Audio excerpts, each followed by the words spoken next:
The Night Garden, a tale of dreams, stars, and the gentle magic of rest, in the very heart of a quiet valley, hidden by gentle hills that rolled like waves. There was a garden that only appeared after sunset. By day, the place looked like an empty meadow, soft grass, a few sleepy trees, and a stream that whispered to itself. But the moment the last ray of sunlight slipped away, the garden awakened. Flowers of silver light bloomed where no flowers had been. The air filled with the faintest glow, as if moonlight had learned how to grow roots. Petals opened in slow motion, revealing colors that didn't exist in the daytime world, shades of dream blue, deep starlight purple, and gold so soft it felt like a memory.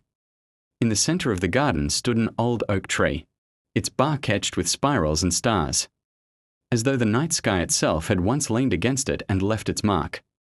And under that tree sat a girl named Leora. Leora was not from the valley.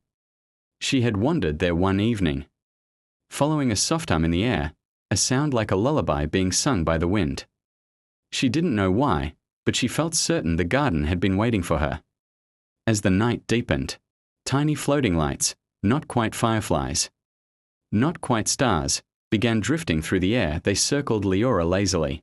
As if curious about this human visitor, she smiled, feeling their gentle warmth on her cheeks.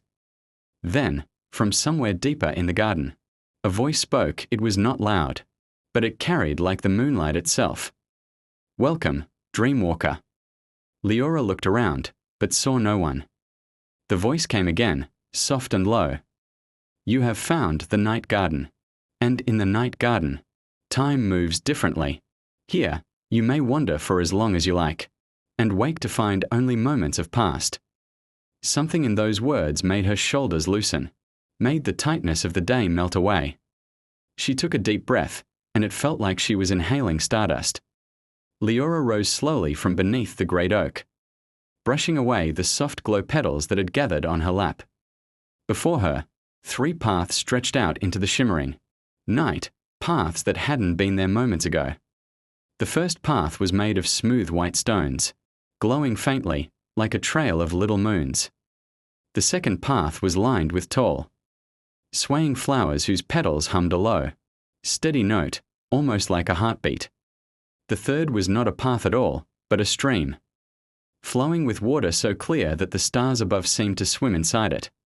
She stood for a while, listening to the hush of the night garden. Even the silence here was soft, the kind of silence that feels full rather than empty. A tiny glowing light, one of the not quite fireflies,